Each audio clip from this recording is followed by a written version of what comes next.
You're listening to Death of the Reader. Flex and Herds here for your Murder Mystery World Tour, and we are here in our second week discussing Ngaio Marsh's Overture to Death, chapters 10 to 18. Woo! Herds. I love 18. It's one of my favorite numbers. Yeah, what's up, Flex? I have an opening thought for this episode, What and does that I mean? want to know if you agree. It might be the same thought that I have, but we'll see. You tell me. What are you thinking? We gave some hearty compliments to Michael Bennett when we were covering his Hannah Westerman novels about how confident that book was in putting information in front of you because it didn't need to hold you in suspense to engage you. Sure. Yep. And I feel like this book has a very similar aura, but confidence is the wrong adjective.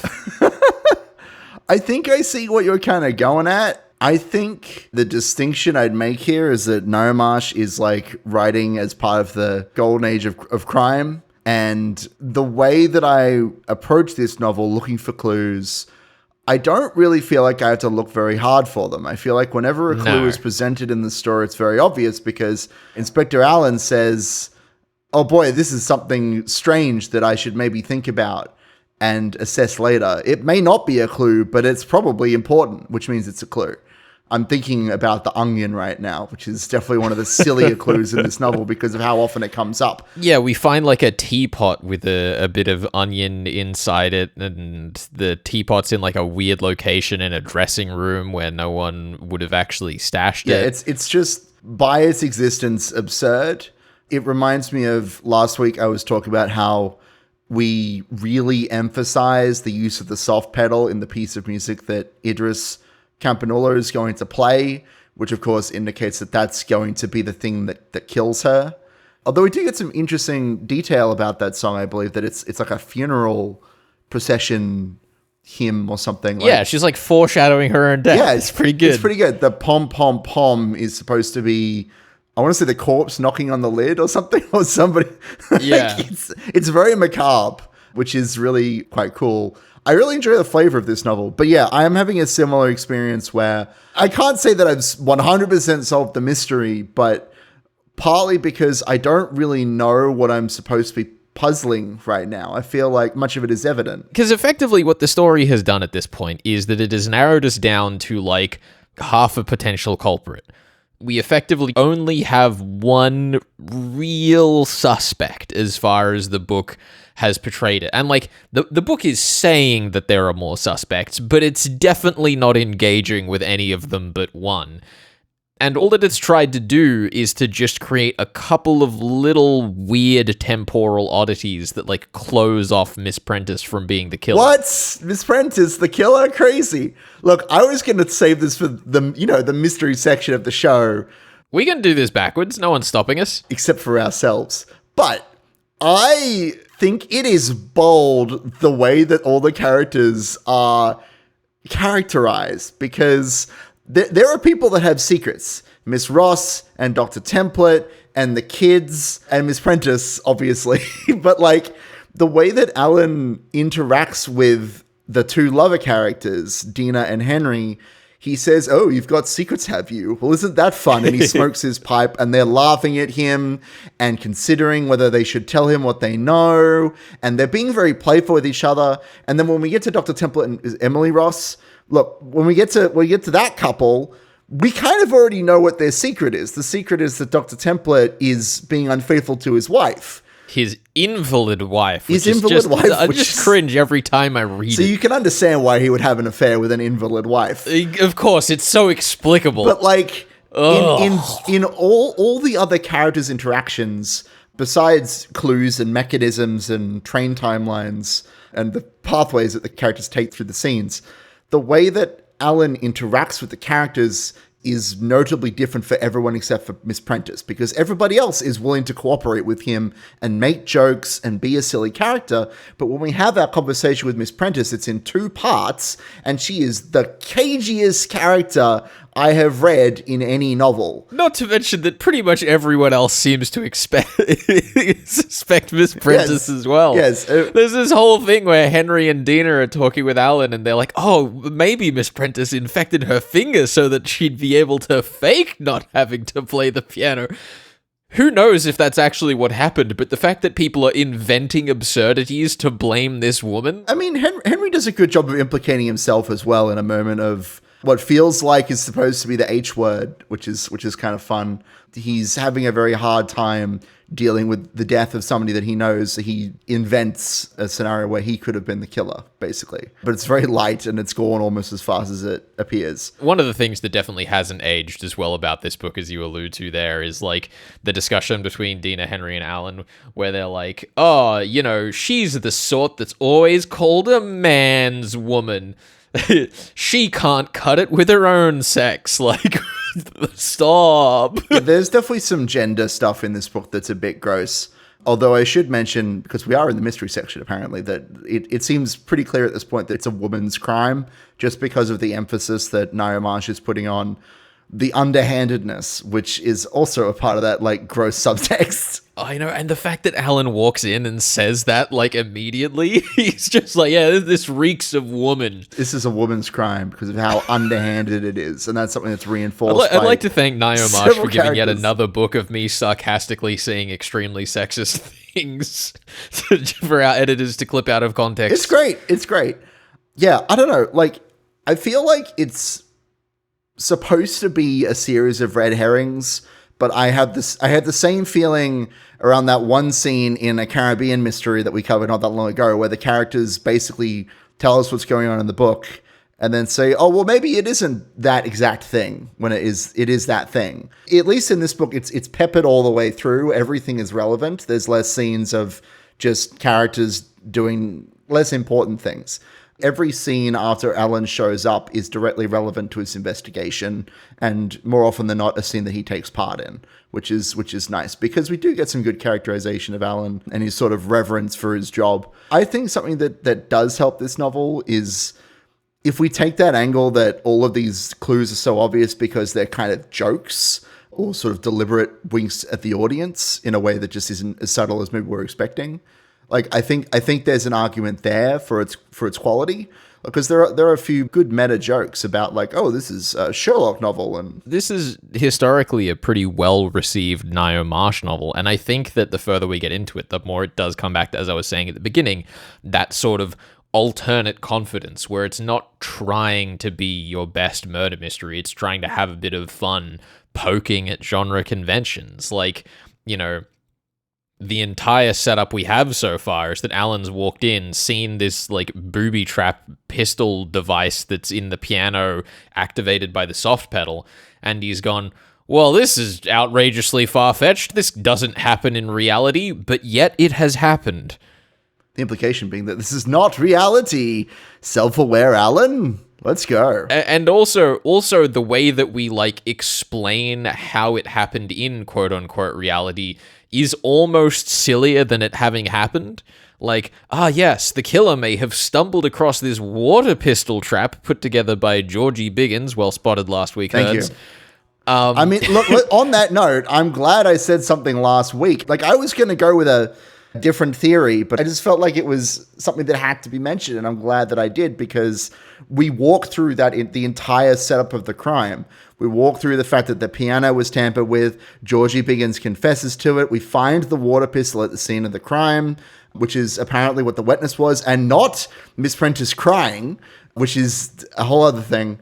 We mentioned that there was a box that somebody could have looked into the piano and seen the apparatus so that they would know to pick up the gun on the way there. Like, the novel walks us through every step that led to placing the gun in the piano. So, like, there's the why of the story. I feel like the why is the part that maybe has the depth that I'm looking for, but I'm not certain of that. Is the problem. I'm really interested that you say that, because there was one line in this book that I thought you would be screaming to me about. Oh no. This is concerning to me. I'm gonna be kicking myself. It's not the matter. But in either case, I'm sure I'll live. But in either case, the who and the how have been well explained to us by this point in the story, right? And just to be clear, the one trick that I actually think is quite fun, obviously Miss Prentice faked her injury, probably with theater makeup. And because the one thing that the characters use as evidence is that she's crying. Every character who mentions that she was taken off the piano at the last minute says she couldn't have faked it because she was crying. But we've got that onion in the teapot over there, which like the one sort of... she was cutting onions, Ben? Cutting or rubbing in her eye sockets. I'm not... Does that work? I don't actually know. I assume so. You got an onion handy? I don't actually. You know what? Maybe I should. I don't think I do either. This is what happens when you don't stock your radio studios with a full chef's kitchen. She's used the onion to make herself cry so that she can pass off as having her finger injured. I quite like that. I think that is like it obviously stands out. Like onion in a teapot is ridiculous, but because she's trying to hide it in the teapot. But like at least that tying of two clues together is kind of nice, and I like it as kind of an interesting setup in the same way that I like the gun being placed inside the piano. But even so, like the whole setup feels like at this point it's been sort of overly explained to us, which is fine, I guess. It is a choice, but it leaves me kind of wondering what I'm supposed to be digging for, I suppose.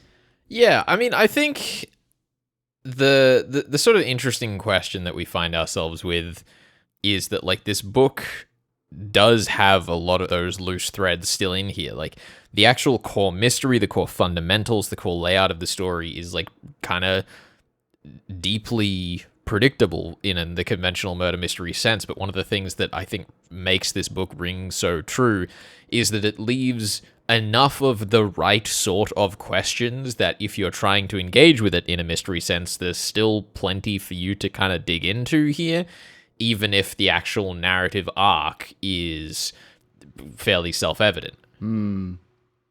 I suppose so. I guess, Herds, before we move into actually engaging with your solution in the last segment of the show today, do you have a one-sentence inkling of the why? Oh, God. Should I have a one-sentence inkling of the why? Oh, no. I suppose if I must distill my deductions into a single sentence, it is women be scheming. That's what it is. That's what Ngaio Marsh has taught me in this novel. It's just that women are lying snakes, Herds. That's what you... Lying snakes. And we don't make friends with snakes. It's a bad idea. A sick reference to the hit comic series Mouse Guard. I think it's a reference to the role-playing game adaptation of this comic series. But either way, this is Death of the Reader. This is your Murder Mystery World Tour. Here on 2SER 107.3, we are talking Ngaio Marsh's Overture to Death, chapters 10 to 18. We'll be back with more in just a second. Stick around on 2SER 107.3.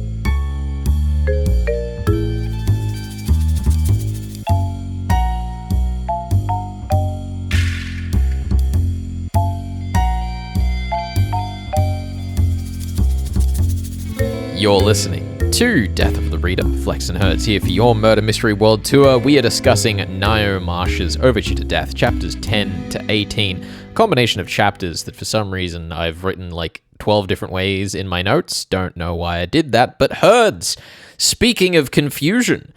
Wow. Speaking of confusion, I don't know if confused is the right word.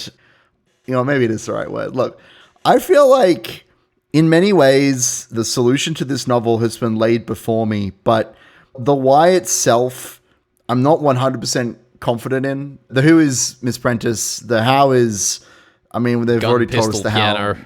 Well, that's all stuff they've told us. I don't think I can solve that one. No. But the important pieces are that she tried to bring herself back into the good grace of the community and is doing that by murdering Idris. Let's try and break it down into a few separate items. In fact, Roderick Alleyn has already given us a list of things that we find curious. The chopsticks and I don't know how I feel like the piano is pretty self-explanatory. So, the drawing pin holes. I think so Pretty too. self-explanatory. Isn't that just what the string was pulled through? Isn't that? Yeah, okay. Yep. So I don't... The automatic, pretty That's self-explanatory. a gun, yes. That all makes sense Branch? to me. Branch. What's branch? Branch. Oh my goodness. That's all right. Let's move on to onion. I've covered the onion. The onion. We've covered the onion. I should have known you'd make me go Chopsticks. through every single piece of this. Okay, so hold on. Letter. So the onions are that Miss Prentice made herself cry on command by using the onion. That's fine. The chopsticks are what drew her to the window so that she would look in and see that the piano was rigged to fire a water pistol, and so she put the box there and looked in the window. Huh. What about the key? The key. So the key. Oh my goodness, the key. Oh my goodness. Oh, also the branches, I assume, refers to what broke the telephone at the Jerninghams' place. And I have a note here. This is relating to the telephone, and I assume that this is relating to the branch. That was the opportunity. Maybe the key is supposed to hit me towards this, but I've written that this telephone call that they're all waiting for, where it says that Miss Prentice flew away like a chicken, I think is how it's written. She cackled like a hen and flew away. So she flew away like a chicken. That is the moment where she rigs up the actual trap, the gun trap, because everybody else is waiting for the phone call and they're in the changing rooms. I do have to say, I love the number of times. This is one of the things when I say that they keep trying to create chronological disturbances to make Miss Prentice more doubtful, even though she's sort of the only suspect. And it's that there's 5 discrete times that the book establishes that she could have done the crime but probably didn't. They're all oh yeah, she came up and she met us at the gate at 3 p.m. just after Georgie Biggins had set up the water pistol thing at 2:30. And then we were all on the phone and she ran away and all of this stuff. And it's just oh my gosh, why do we have to do so many of I don't these? know. Yeah. Well, I'm a bit confused as to why he spends so much time trying to set up a timeline when the timeline feels very obvious just based off of Biggie Smalls telling us everything that he does. That's his name, right? Because, yeah. Well, I think explicitly what they're trying to do is that it's this is when she saw the trap set up, and this is when she switched it to the actual gun. That's fine. So that makes sense to me. So I think the only words that I don't understand at this exact moment, key? I don't know why you'd need a key. Well, they established that whole thing where they had left the key in a different location so that people working on the play could get in and out of the church to swap things out because there's only one key for the place. But if she makes the gun switch during the phone call, what does she need to do in the building that she would require the key for? Am I missing something here? Am I missing... Oh, God. Well, that she had to get in to the building. Wait. They'd put the key in a different place so that I thought the telephone was in. You've already explained that one. Okay, is what I'm saying. I was gonna say that's what my confusion is. Okay, good. Yeah. So that only leaves the window is what she looks in to see the piano. That's fine. The creaky gate, I confess, and also the French windows in the Jerninghams master room where the gun was stored, because that's yes. No one was seen taking the gun in or out of the front door, so they must have gone out through the French windows. I didn't even consider that to be a puzzle. That's they kind of just say it when they introduce the windows, honestly. Because there's this whole thing where they're talking about how Dr. Templet and Miss Ross or whatever, they're waiting around and he could have grabbed the gun during that. But maybe Miss Prentice just grabbed it because she lives there. Doesn't she? Am I crazy? Could she just walked in and grabbed it? She lives there. Okay. Thank you. I don't really understand why that's a puzzle. The letter. So the letter's kind of fun because we've got this eucalyptus smelling letter that Ross comes into possession of and she gives it to Templet and it's this whole thing. And when I first saw this scene, this was during the first third of our discussion, last week. And I thought, well, this is a plant. Someone has just stuffed, Ross has just stuffed a bunch of eucalyptus onto the letter to make it seem like it's from Idris when it's not. Yes. I have a slightly more convoluted explanation for that I don't necessarily know that we need. So I'd love to hear it. So here's the thing. I've been looking through just a second ago the confession that Miss Prentice makes to the rector. And I'll confess, I don't know that I'm 100% on base with this, but she says 4 different times she tries to confess and she talks about someone that is in danger, someone who is sick that she has a Christian duty to. So I have to assume that she's talking about Dr. Template's wife, who has not physically appeared in the story, but who is the only invalid in the story. No. I'm sorry, that's the word that they use. And she says that she has not warned one whom she believes to be in danger of great unhappiness. So I'm going to pose, and again, I'm not confident in this, but I need to string this together somehow, that Miss Prentice wrote the letter that said, you got to leave your lover. You got to get out of here, Miss Ross, because you're going to ruin everything. And she's dipped it in eucalyptus. So you think Miss Prentice is doing this because she wants to protect the unwell Mrs. Template? All the times when we get to look into her mind, she's playing like 4D chess, trying to figure out how she can come out of this looking the best that she can. So I think that she just wants Ross out of the picture, but maybe once she realizes that she's going to be found out, that's when she decides that she needs to make sure that Idris can't tell her who's written the note. That's why she kills her. Hold on. So are you suggesting, Herds, are you suggesting that Miss Prentice killed Idris Campanella because she could only stand there being two catty women in the village and she didn't mind who it was? I think she's probably trying to get rid of both of them. Are you doing that thing where you just tell me what's really going on, and that's just literally it? Because that's up for you to decide, Herds. I can't tell you with this one. Listen, if someone's being sick in this book, it could just as easily be that they were lovesick. Nah, that's ridiculous. You know, they were trying to save this person from heartbreak. Because she's trying to look like a good person in the confession booth. She actually even says that she's like, oh, that's why you thought when I said lovers, I was talking about Dr. Template and Ross, because that's the interpretation they're going to take in the book, isn't it? Oh, I think I figured you out. Oh, man. I feel like I'm like on the cusp of greatness here. So you're always on the cusp. That's where I like to be. That's where I feel the most safe. She wanted to use the letter to get rid of Ross, but she for whatever reason fears that she will be, because she's got the eucalyptus on there, which means that somebody would talk to Idris and find out that she didn't send the letter, maybe, and that's why she felt the need to shoot Idris to like cover that up. That's what I'm going to say. I feel like there's one enormous piece of the puzzle that you're missing here. You want to give me a nudge in the correct direction? What am I forgetting? Is that we get to see Idris's will, and Miss Prentice gets a hearty sum of it. What does that have to do with anything? It's not that much. Isn't that the whole point? That it's not that much?